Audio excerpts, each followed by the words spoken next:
If you have a personal brand, you can get any job you want, really. You can get anyone to give you money.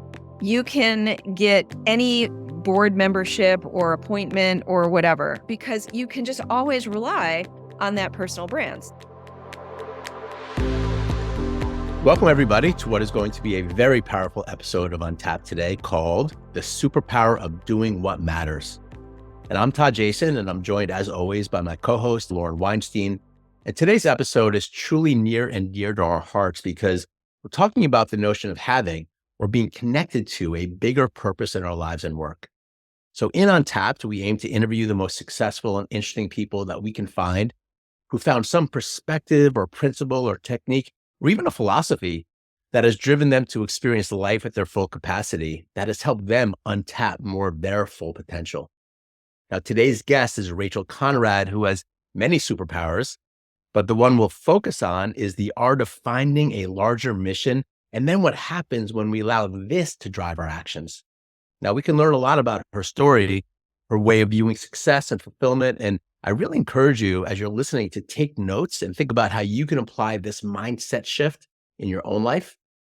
So as for Rachel, she started her career as a business reporter, writing about the world's largest industries, and then in 2008, she moved into corporate communications, working directly for Elon Musk at Tesla. Okay, so we could probably talk a lot about that, but we're going to stay focused. Later, she took a job with a stealth mode synthetic biology startup that we now know as Impossible Foods, where she helped build the team that made Impossible a household name. Okay, so she's done a lot of incredible work. And right now she's teaching a very popular and oversubscribed class at the Stanford School of Business called Winning Writing. And with that, Rachel, we are just so honored and grateful to have you here today, and welcome into the conversation. It is so much fun to be here. Thank you, Todd and Lauren. Thank you. So happy to have you. I know Rachel because she co-teaches with my dear friend, Glenn Cramon, another guest on our podcast. And as soon as I met her, I was so struck by how lovely, genuine, and authentic she is. So happy for you all to get to experience her as well. And so for our first question, as Todd mentioned, you worked and had a big impact at two of the most game-changing companies, Tesla and Impossible Foods. One's focused on creating a better planet for all of us. You've shared that it was important for you to use your intellect and capital, everything you've been given, to make a difference in this world. It's why you left a successful career in journalism to join Tesla, because you realized you had more you can contribute. Can you share with us more about the importance for you in having a meaningful mission and why you think we all should? Oh, God. Yeah, that's a great question, Lauren. So as you guys all know, I'm sure you've studied it. Ikigai is that Japanese word for life and value and purpose. And I just think it's essential for everybody to have one, because especially in the corporate world, you're going to have days or weeks or quarters or maybe even a year or more where it's really going to be a grind. It's just going to be a brutal grind. There's one going on right now out here in the startup world in Silicon Valley. There's just very little VC funding going on. And as a result, people are really having a tough time. And if you don't have that mission that gets you up in the day, that big picture mission, then you can just get down in the dumps pretty quickly and become dispirited, dejected, depressed. And that just goes into a spiral, right? So I always really encourage everyone, especially entrepreneurs and people in the business world, to really articulate your big mission as well as your companies and hitch it to something big, whether that's decarbonizing the atmosphere or stopping biodiversity collapse or increasing gender equality or eliminating the income gap or eliminating food deserts or whatever it is, increasing access to higher education. Always align your mission and your company's mission with something bigger, because that's just what's going to get you through the really brutal periods. Thank you. What we're sharing really reminds me of Steve Jobs' commencement speech. I was actually in the audience live that he gave at Stanford, and he said when he was fired from Apple, how devastating it was. But what got him back on track to Apple 2.0 was he still loved what he did. Yeah, he was so mission and purpose driven, right? So when even during the hard times or the setbacks, if you have a greater purpose, it really gets you through and you have that fortitude. Yeah, that's absolutely it. It is the only thing that gets you through it. Even money and your status in an organization, whether you've reached the VP or SVP or EVP or the C suite, that ends up being fairly hollow. But if you feel like you are really working towards something that's going to improve humanity and keep Earth livable and these really big civilization level goals, then you're good. You can get through it. Yeah. And also your career reminds me a little bit of my own in that you keep moving. You keep moving to the next mission. And I found it's the same for me because I'll have a lot of energy for something. And when I do, I really go above and beyond and I'm giving my all and I'm successful because of that. But then often there comes a moment where I'm like, oh, I don't have as much energy for this. And then I find there's not as much success. So always being willing to move, I feel like where that juice is because you Yeah. will excel when you have that energy and passion. Can you share a little bit more about that? Yeah, I think that's actually really important. My attitude is I don't want to overstay my welcome, and I want to always be at the highest point of impact. And once I've sort of reached that, if I ever reach the point at a company where I can legitimately say, look, I could stay another 5 or 10 or 20 years. I'm not going to get fired, but I've already made my biggest impact at this company. That usually means it's time for me to go. So in my career, I tend to stay anywhere from whatever 4 or 5 years, something like 3 or 4 or 5 years. And I do feel like at that point, even if I get another job in the company, it's kind of like I've done my thing and it's probably time to move on. Yeah. Makes sense. I really relate to that. I taught at Stanford for 5 years. And at year 5, I was like, I've done my impact. Like that was it. And then that cycle felt like it completed. And I was Yeah. ready for the next thing. And I really saw that looking at your career as well. Yeah, I'm that's really good to hear. One of the things that I often say to students is I have very, very few regrets in life, honestly, in my career. But one of them is that I've multiple times I feel like I've stayed too long in a position and I have never regretted leaving too early. So don't be surprised if you get to a place and it's just the wrong fit. You can leave after even a month or two. It's okay. But don't overstay because that time, that year or two of extra time that you stay there is really valuable real estate in your career. The average American only has about 12 jobs in his or her life. 12. That's not a lot. And when you think about it, realistically, with economic cycles and everything, maybe only, I don't know, 4 to 6 of them will be super high impact. And so you don't have a lot of bullets in the gun, in the revolver. Like you actually need to be pretty fast moving when it comes to your career and career management. I love Yeah, and that. I think Resonates. Yeah, go ahead. Todd.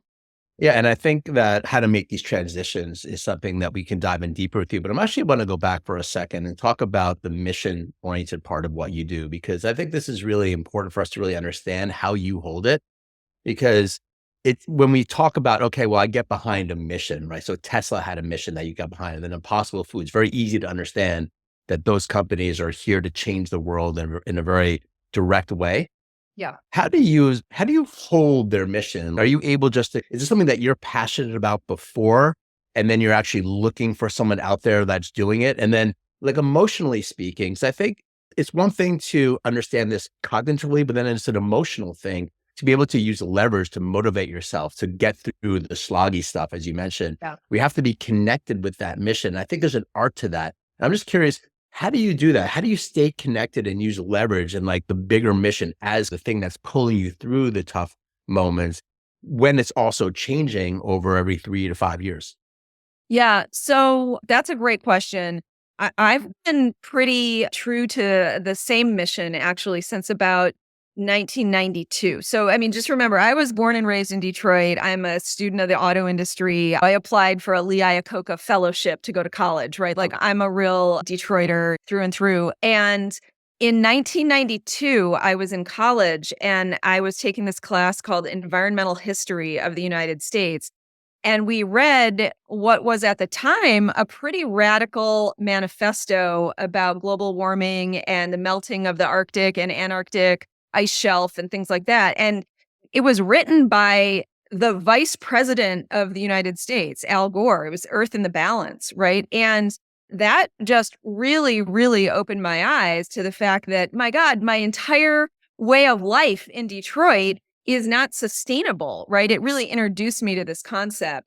And I love writing. I always have. I was on my high school newspaper. And so I went into journalism and I covered the Detroit auto industry. I wrote about the General Motors EV1 and their struggles with emissions and the rise of the Toyota Prius, the first like alternative propulsion system.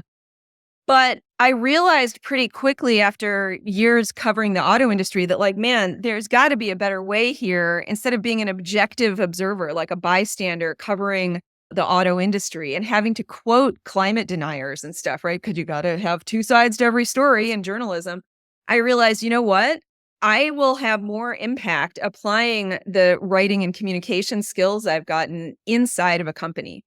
And so I applied to Tesla. I sent them an email to the VP of sales. And literally within like 3 minutes, I got a response saying, hey, can you come in tomorrow and do an interview?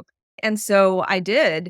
And so that the mission of Tesla of just completely blitzing Detroit and the old status quo incumbent internal combustion engine hegemony really appealed to me. And then over the course of my career, I realized it's not enough just to decarbonize the auto industry. That's important. And don't get me wrong, I only drive electric cars powered by our solar panels. But at the same time, what you eat, the clothes you wear, all of this other stuff also contributes, right? So anytime there is a CEO and a company that is really, really interested in decarbonizing and can have a significant impact on the planet, I'm interested, right? And that's how I met Pat Brown at Impossible Foods. We were at the time at 21 in Paris, the big environmental conference. And he was like, Rachel, you've done a great job. You've personally helped contribute to the shift towards zero emission vehicles.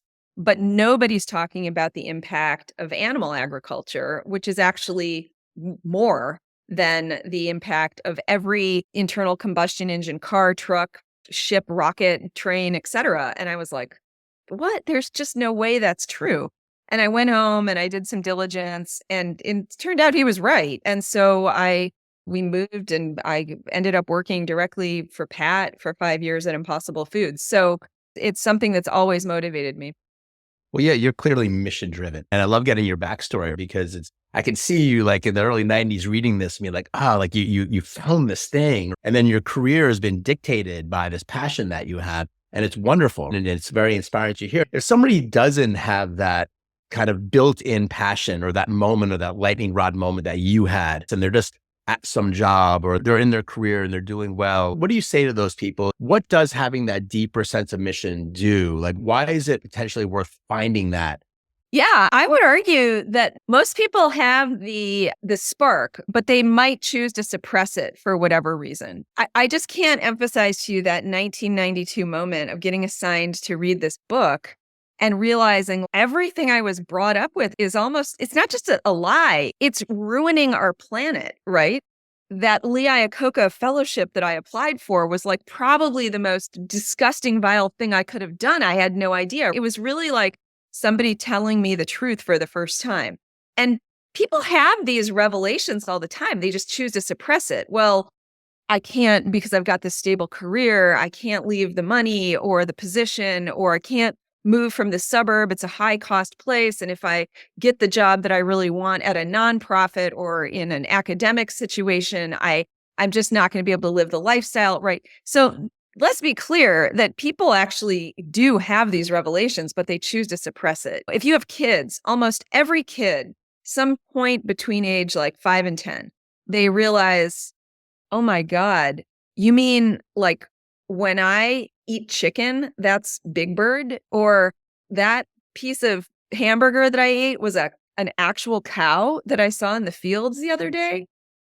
But they choose to suppress it then, right? Or their parents are like, don't worry, honey, you need your protein or whatever. You need to be open to those moments. And when they happen, and they do happen to everyone, you really need to listen and do a gut check. It might be that because of your college loans or your family responsibilities or whatever, you can't actually act on it right now. But that doesn't mean you shouldn't listen to it and think about how you could iterate, and maybe 5 years later, when your kid graduates from college or whatever, you could be in a different position, right? But I would argue that most people do have these sparks. They just choose to very quickly throw water on them. I love what you're saying. It's reminding me of another guest we had, Bill Burnett, who wrote the book Designing Your Life. Exactly. And he says, I want you to imagine your like fantastic life. Like money's not an object. Right. Nobody's going to have any perception of you. What would you do? And then people are like, I'm an author. I'm an artist. I'm like in women's health. Yeah. I'm speaking on stage, whatever it is. Yeah. And so to your point, like I think we have that secret desire, but we very quickly squash it. Well, I couldn't, or how would I make money? Or I don't know how to get there. But when you really take the constraints off, I think there is that thing that we're so passionate about. Yeah, exactly. Like when I went into journalism, just again, I went to college and I studied journalism, and then I got into a series of journalism jobs, and ultimately I was like, the bureau chief at the Associated Press, at the time world's largest news organization in Silicon Valley. And I thought, wow, for a journalist, I probably have the best job on the West Coast. And even though I'm totally bored and I'm like really, really eager to get out, I can't leave, because if I leave, 30 really qualified journalists are going to apply to it. I shouldn't leave for that reason. And oh my God, I had college loans and my parents wanted me to be a journalist. I shouldn't leave, right?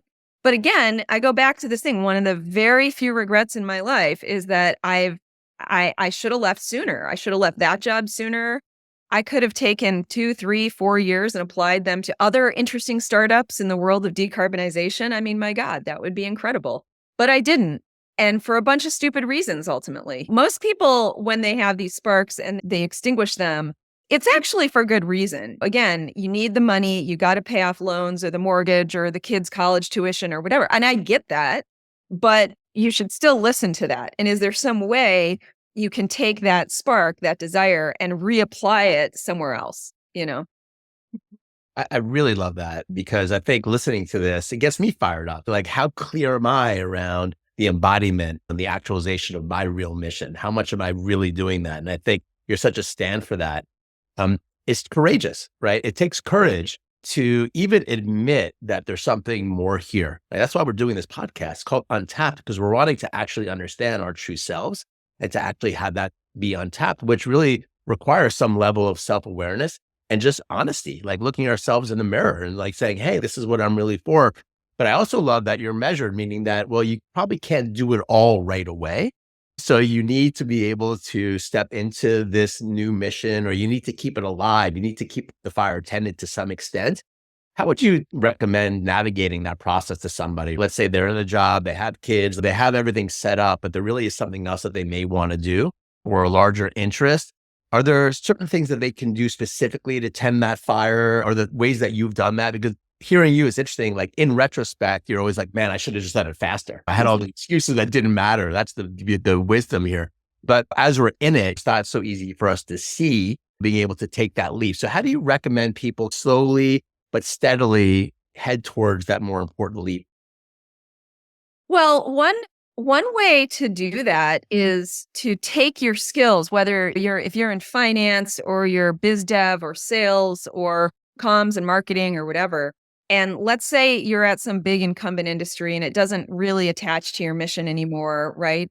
You keep that job, keep earning the money, and apply to boards of nonprofits, right? For example, you could apply to you could talk to startup founders, right? They will suck you dry of information. They want to meet with you. They want to do half-hour Zoom calls, et cetera.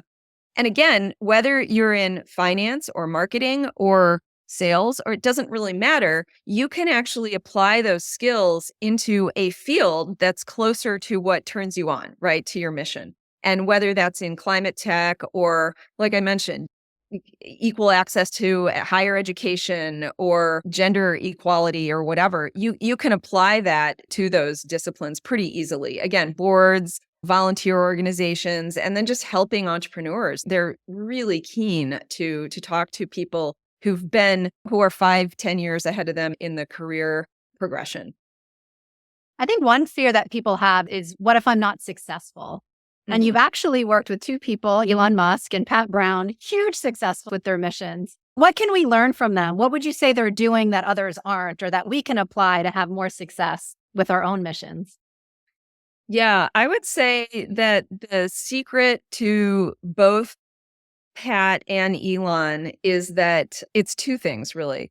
Number one is that they completely reject cynics. There's going to be haters and complete jackasses and cynics who just don't want you to succeed, and they reject that. That's not to say they don't listen to consumer demand, listen to surveys, listen to actual real feedback from investors and stuff. They do. But when there's a cynic, a true disbeliever, they're just like, I just don't have time for them. And they don't let the haters get them down. And it's really inspiring. That's one. And then the other thing is that they plan long. Like Elon ultimately is planning to have a Martian colony that's going to be 1, 2, 3 generations beyond his. So think about the long game. One of the things that I always talk to my students about is right now, if you're at Stanford Business School, if you're 25, 30 years old, you have very good odds of living to literally 2099. Okay. So think of yourself on your deathbed and you're 100 years old, roughly. What do you want to have accomplished? Think long term. And don't think about it just like, I want to get a 15% promotion this year and that year, but think really long, the long arc of your career, and even the long arc of multi-generational space travel or whatever, and tie your mission to that. So it's those two things: reject cynicism and then plan long. Also, the other thing tactically about both of them is that they're both very good communicators. They can inspire people. They can lead a mission. They are really excellent, authentic communicators. Just to prove your point too, it's reminding me of Taylor Swift, actually, right? Because she had a time where people really hated her and vilified her, but she had such thick skin. She really drowned that out and came back and, the shake it off, the haters gonna hate. Exactly. In fact, I actually play Shake It Off in whenever I'm doing crisis communications work with companies. I play Shake It Off, like it shocks me every time I go into a executive coaching kind of thing with someone or consulting, and they're like, well, I was reading the comments, and I'm like, whoa, whoa, whoa, whoa. Why are you reading the comments on X or, Reddit subthreads, right? Like you got to focus on the big picture. Again, plan long, give us that mission, and then let the haters hate. They're going to hate. That's what they do. My attitude is like, haters are my motivators. I love when the haters really cast aspersions and cynicism and debunking them with facts, but debunking them. But for Pat and Elon, I think they need people like me around them who can do this sort of, tactical ground warfare, but they just don't even pay any attention to them. And it's really inspiring. One thing that strikes me. Oh, well, just quickly, one thing that strikes me about you is you really bring a lightheartedness and a play to this too. Like you say, I'm listening to Taylor Swift, Shake It Off, right? So it's not like I have a mission and it's so serious. You are serious and committed, but I think you also bring levity and play. And I think that is very important. Can you share just a little bit more about your own approach?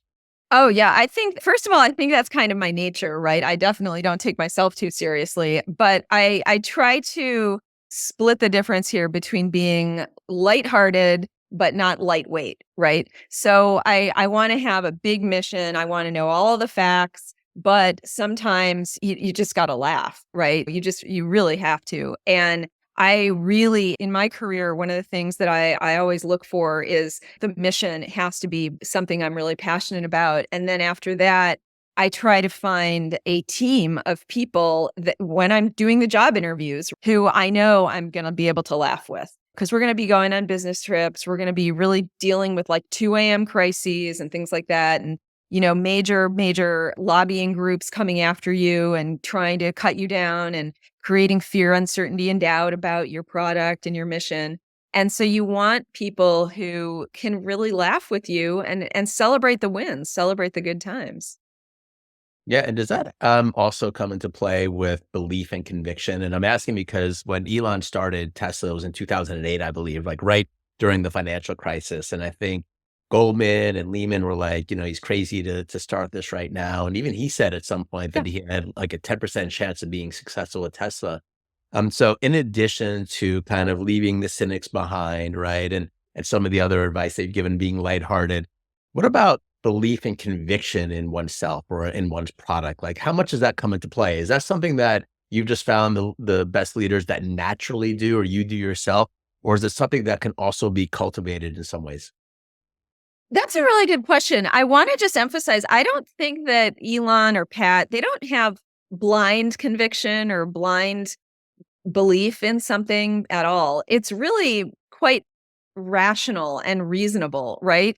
When I first met Elon, he said, Rachel, let's just be really clear here. The odds are really stacked against us. And there's probably about a 95% chance that Tesla will fail. And I was like, good Lord, that's thanks for the upbeat inspo there, Elon.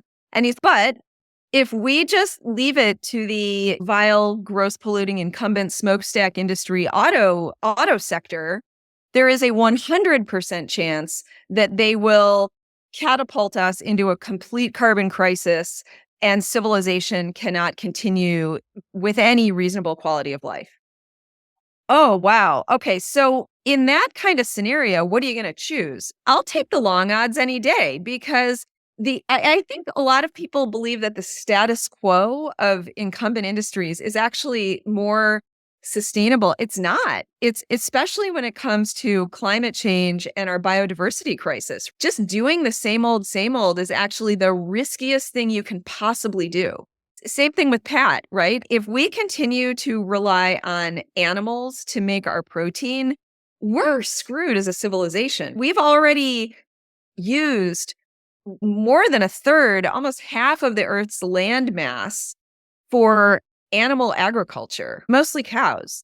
And if somebody came here from Mars and looked at our planet, they would think we live on planet of the cows. And as a result, in all of the places that cows live, pasture land and everything else, we can't have any native biodiversity, any flora and fauna that are the native ecosystems. And because of that, we're in a late stage biodiversity collapse. We are in the sixth extinction, right? And it's largely because of what we eat. And so Pat understands that, and he knows that there will be an inevitable transition to synthetic biology or some kind of non-animal based agriculture. It's just his job to accelerate that transition by a few decades or something in order to make the transition as harmonious as possible, right? So they really don't have blind belief and conviction. It's almost like they have this sense that what they're doing is inevitable. It's just their job to accelerate that inevitable transition by, I don't know, 5, 10, 20 years. And what would you say helps them be successful in that? You mentioned in the face of critics, but what are they doing in particular that gives them that vision and then that ability to execute on it? Well, I would say Elon in particular, I mean, obviously he's a brilliant applied physicist and stuff like that. And he's a great fundraiser and all of that. But I would say that his superpower is that he can see 5 to 10 moves ahead on the chessboard, right? And so he doesn't really live in today's reality. He really lives a few moves out, right? It's very analogous to today, right? Like we're in a total VC liquidity freeze, right? The venture capitalists here on Sand Hill Road in Menlo Park, they really are investing very little. The same thing happened back in 2008. It was the Lehman Brothers liquidity crisis. The VCs, all of the doors on Sand Hill Road were bolted shut. And Elon very quickly realized that there would not be another round of venture capital. And so we at one point had less than 24 hours of runway before literally like he couldn't pay payroll. And I've been in companies that were pretty tight, but not that tight. And so he invested his own like $45 million from his PayPal windfall. And then which is nothing in the world of auto industry. That is like pennies. And then we started applying for a federal low interest loan from the Department of Energy. And we ended up getting that. It was $465 million. And that's what got us to start producing the Model S sedan, which really changed the fortunes of the company. And It was because he knew, like, in this downturn, VCs are not going to invest in an electric car company. And we're in the exact same thing where I talked to so many entrepreneurs who are like, I'm spending all of my time fundraising and I just keep getting no. And it's like, yeah, you're not going to get a yes at this point. When you go into this VC trough, when you come back, they don't invest in the stuff that they invested in the last cycle, right? They never, never. So you're on your own and you can either get to cash flow break even and profitability, or you can try to get some alternative funding source like a federal low interest loan, or I don't know, some grant or something like that from a state or a university. But that's really all you got. And Elon was just uniquely the master of seeing that this is the state of play. And so we got to get ahead of it. And I just felt like being part of Tesla back in the day, 2008 to 2011, it was almost like Elon's taking all of us across these bridges. And as soon as we cross, it's just burned. It's just completely up in flames. And we do that over and over and over. So it's like really being able to see a couple of steps ahead of every other player.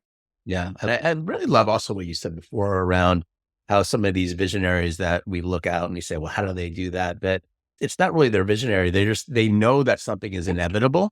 Yeah. And they're just trying to do it faster. And in Exactly. coaching for 20 years, I tend to find that we all have something like that, something that we uniquely can see or know or understand that it's inherent to us, whether it's our upbringing, whether it's what we were trained in, just our wiring, who knows why. And it doesn't have to be necessarily in business or what Elon Musk sees. It could be sometimes in relationships. It could be just in a way to get something done faster or better. It could be a skill and mastery in interpersonal communication. There's so many different ways that it can play out. And that's why we started this podcast, was to help people hear your story and to help them understand that, wow, like we all do have some way that we understand as being inevitable, but we have to be brave enough to own that and say, yes, like there are things that I'm great at and I'm willing to go ahead and take the risk to do that. And I love how you're sharing it. The next question though is around, you talk a lot about the power of succinctly being able to express one's mission statement, right? Or your purpose. And that there's real power in being able to condense it into a sentence or two sentences. Talk a little bit about that. Like, why is that so powerful and how do we get better at that? Yeah.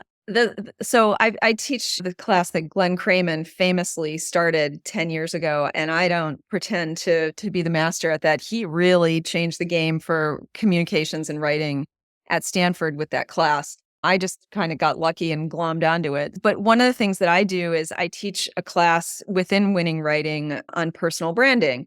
And I think it's really important to think about your personal brand. Most people in the world, including senior executives, do not think about their personal brand.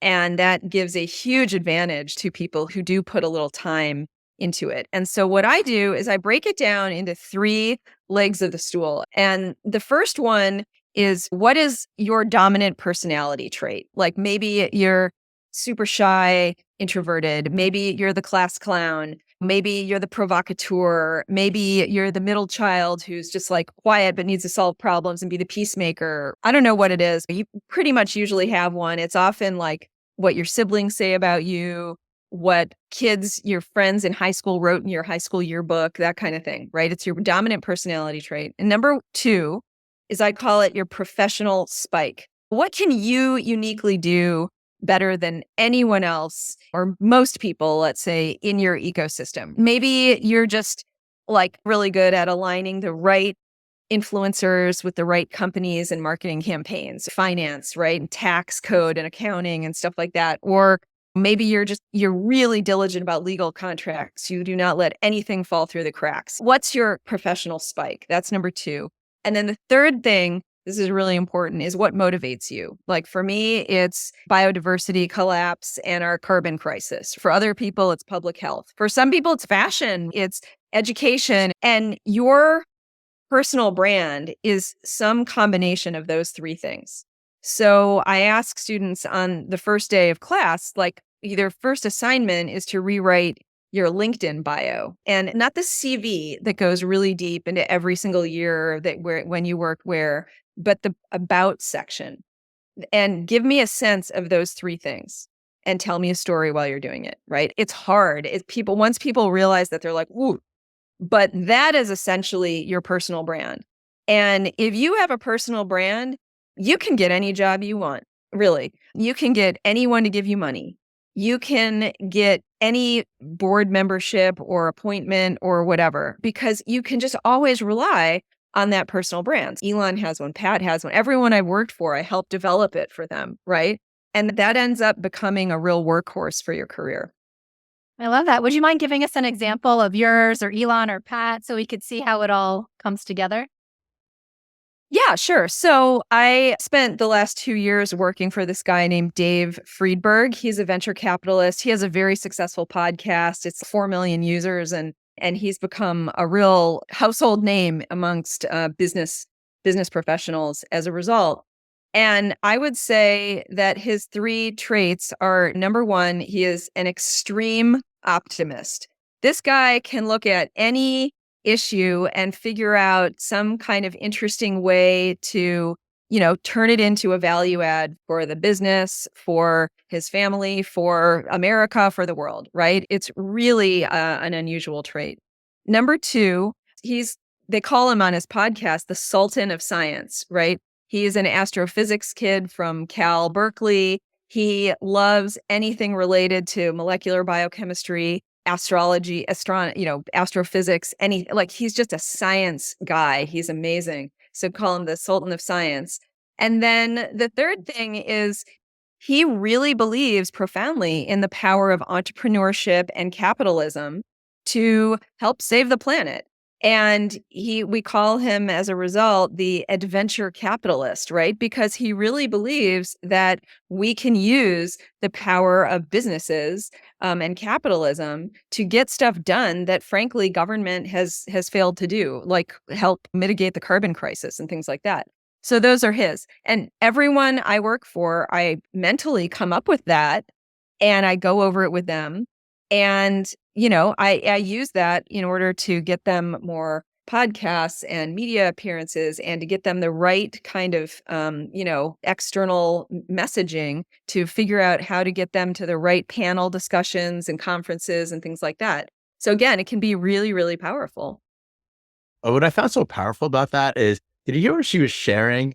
That like at each of the three traits, like, oh, they call him the Sultan of Science. Yeah. Like it's so powerful, like to be able to think that clearly around oneself, where almost like a tagline comes about for that trait that you actually can then use. And it's so clear who you are and what you stand for and what you're good at and what motivates you to the world, that everything else just flows in. Is that accurate? Like creating such a clear communication around who you are and what you do, that everyone could just understand it, and whatever needs to happen business wise or personally just ends up happening.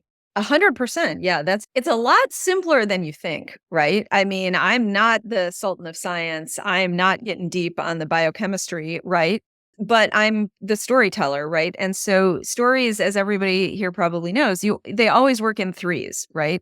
I do the same thing for product communications, right? So when I was at Impossible Foods, the Impossible Burger, yeah, you could say, oh, there's this synthetic biology component and there's this animal welfare component, blah, blah, blah. No, it's three things. It's delicious, it's nutritious, and it's sustainable. That's it. And I would literally create a pie of three pieces: delicious, nutritious, sustainable. And I would tell Pat or whoever is going on stage, like, at this event, it's a group of 150 chefs in the audience. So we're going to dial up the delicious aspect. We're going to talk about how it's the veggie burger that bleeds, and it's super unctuous and high umami, and the most important chefs in the world eat it. And for this audience, we're really not going to talk at all about sustainability or nutrition. And then he would go down the street and go to a conference of medical professionals, and it would all be about nutrition. Animal meat is the most toxic thing you can do for your body. It's considered a carcinogen by World Health Organizations, and you shouldn't eat it, et cetera, right? Here's the relative benefits of our product, which has zero cholesterol, et cetera. So literally, you just do that, three different character types for people, for products, for companies, for corporate brands as well. It's very powerful. Really, what you're getting at is the storytelling. It's the story that you're telling, because we're really wired For story, and you've touched on this, I'm wondering more directly, like what makes for a great story? What makes it clear? And also what really inspires us and gets us to take action, would you say? So I have a slide that I present to students and to business executives about how to have a great mission and how to tell a great story. And it's an acronym. And I don't know if I can swear on this show, but it's SHIT. That's the acronym. And the first one is S. So it stands for simple. Every story must be simple. And by the way, the more complex the technology is, the simpler it has to be. That's often very hard. H means heroic. Every story must have a hero and a villain. And maybe it's your CEO who's the hero. Maybe it's your customer who's the hero. Maybe it's your product that's saving people from cancer. But there's always got to be a hero. And then there's always got to be a villain. So it's the vile, awful incumbents. It's lack of awareness.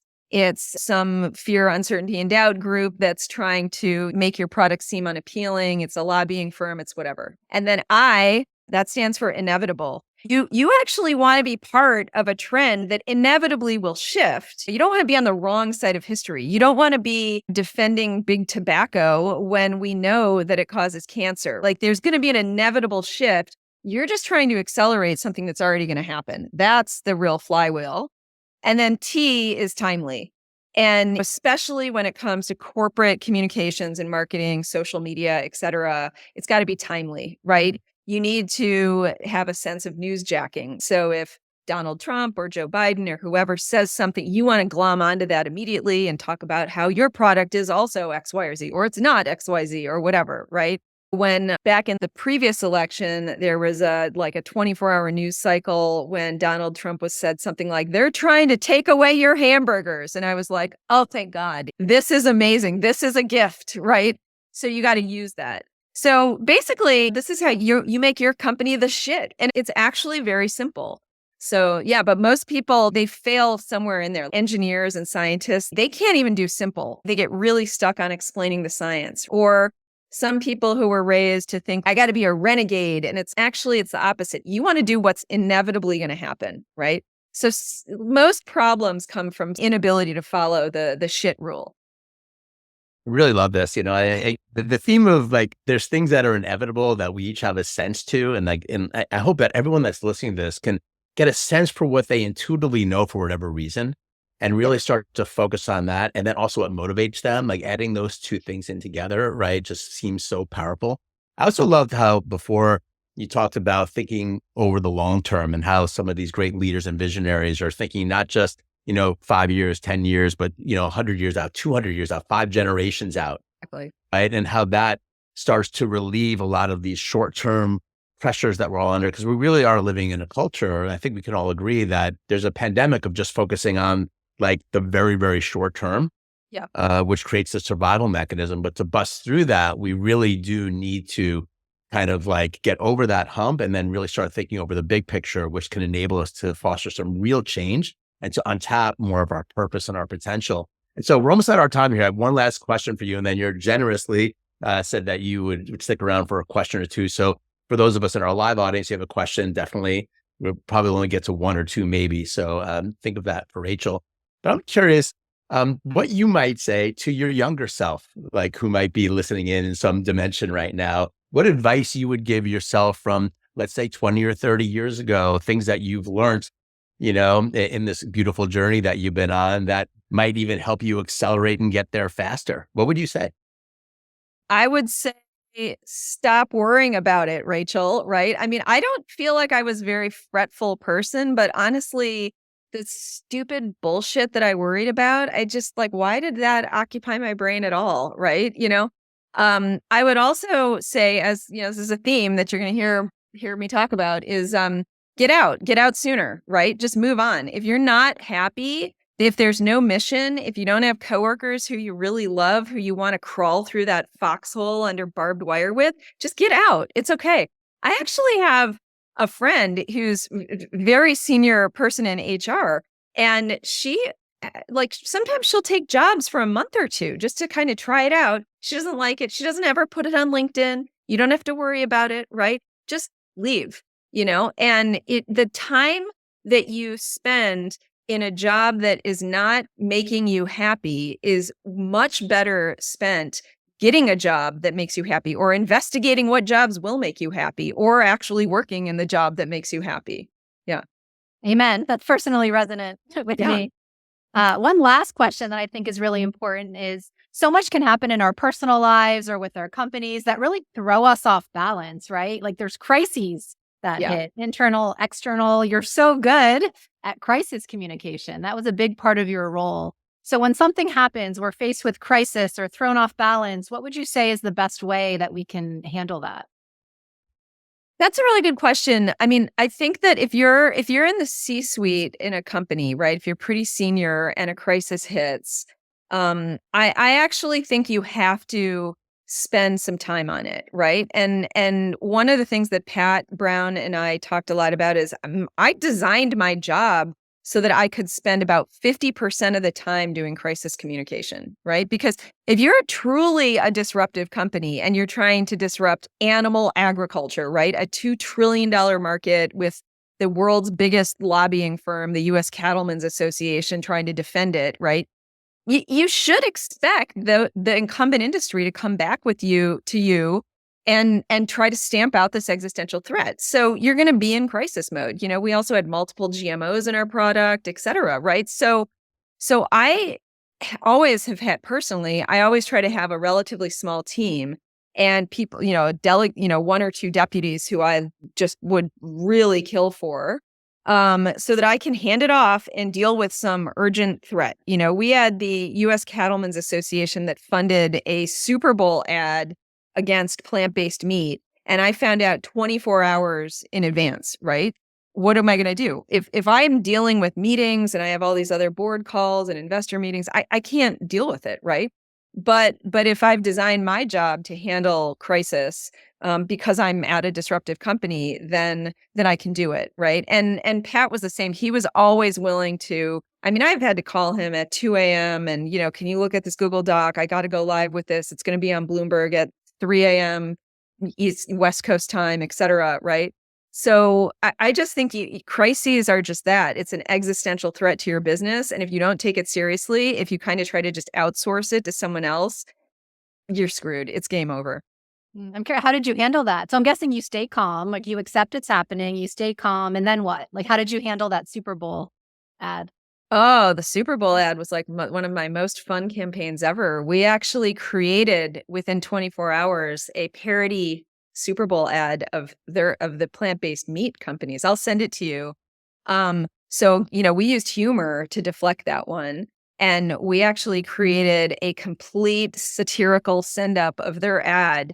And whenever that ad, the cattlemen's industry ad, ran, we would inject ours in social media circles so that people could understand that this cattleman's ad is bullshit, literally. And ours is the truth. Here, go to this website. And it was hilarious. I'll send it to you guys. You will love it. Please, would love to see. Yeah. So good. I mean, so much gem. I mean, I think your clarity, and the inspiration to just like do what we know we need to do just comes through so clearly, and just to take action. And if we're not happy, we move. I mean, it's just so resonant for what we're trying to do here. And so Rachel, really kind of at the end of our official time at the end, we're going to maybe see if there's a question or two from our live audience here, but we just want to both thank you, for the work. Guys. This was so much fun. What about what you're doing in the world? Like, man, you're out there like making big change, right? Like you're taking on the big stuff, and like just to be in your field, just to be with you is like so inspiring. Like it makes me want to think bigger. Like makes me want to think, what are we really here to do to get bigger and stronger? And so your message is just it's an amplifying effect. And I just want to really honor what you're doing and for taking the time to be here with us. Thank you. Well, and wait, I want to honor what you guys are doing, because I've thought a lot about this, and I've spent like 15 years of my career really trying to scale up, the sustainable, low carbon technology that will replace the big, high carbon, unsustainable technology, right? And I do think that is one way that you can affect change. But frankly, I think that there's another way, which is through one-on-one communications, including teaching, including counseling, advising, doing exactly what you're doing. Vinod Khosla, who's a real mentor of mine, very famous venture capitalist who invested in Impossible Foods and others, huge bets, right, on fusion energy and synthetic biology and all. I mean, he's incredible. He's one of the first investors in OpenAI 5 years ago. And he says that the way that we're going to get out of this carbon crisis is we find and train like 6 to 10 more entrepreneurs who will be like Elon and have that kind of level of impact. And when I heard him say that, I was like, actually, you could be right. So enabling people to figure out what their true calling is and going for it is actually might be the highest impact of all.